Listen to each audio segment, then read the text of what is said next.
I was in my house in West London one day, and the phone rang, and it was an American voice on the end of the line, and he had one question for me. He said, "Are you the one who sang Nights in White Satin?" Now, it's a reasonable question if you're in a group, isn't it? To someone who's in a group. And he said, "Because I've got a song that I think would be right for you, and I'd like you to consider it." So he sent it round to my house the next day, and I was listening to this demo unenthusiastically, because I didn't really do other people's songs. Not since I'd done the whole of Buddy Holly's catalogue when I was 14. But that day, round at my house, there happened to be a young lad who worked at the Moody Blues record shop. Yes, we had a record shop. It was really nice. And you could come to our shop and listen to the music and look through all of the sleeves and everything in comfort and in a little booth and that kind of stuff. And then you could go down the road to Woolworths and buy them cheaper. It was a terrible business model. Like quite a lot of the things we did in the movies. It was a terrible business model. But it was great.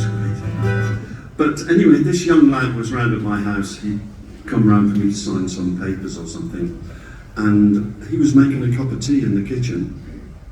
And when he came into where I was listening to this song, he brought the tea in. And then I played it again, and he stood there and listened to it all the way through with me.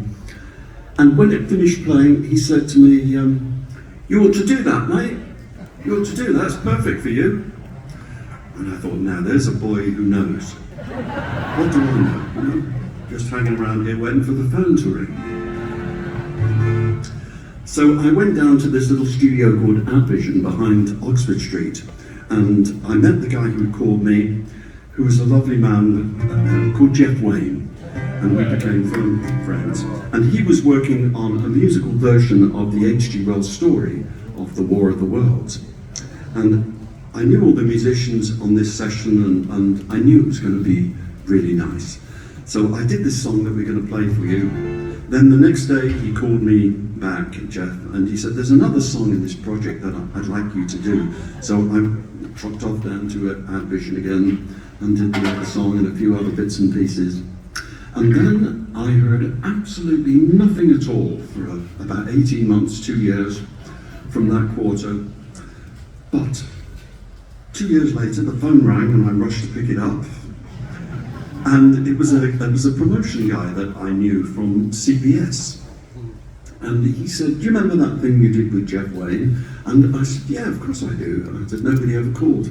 He said, "Well, they released it as a single, and it's got in the lower end of the charts, and if you do Top of the Pops this week, it'll get in the top 30, we'll all have fun and it'll be great." Because that's a promotion guy's job, you see. Gets in the top 30, we'll all have fun, life will be fantastic. And I did, it was, and it has been. And this song has been a great gift. I'll get round to it. This song has been a great gift, really, to me.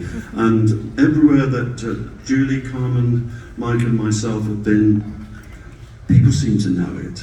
And so far, until tonight, yes. I'm sure you might remember.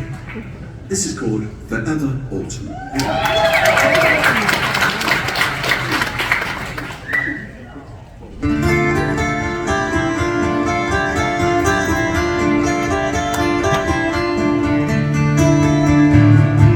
The summer sun is fading.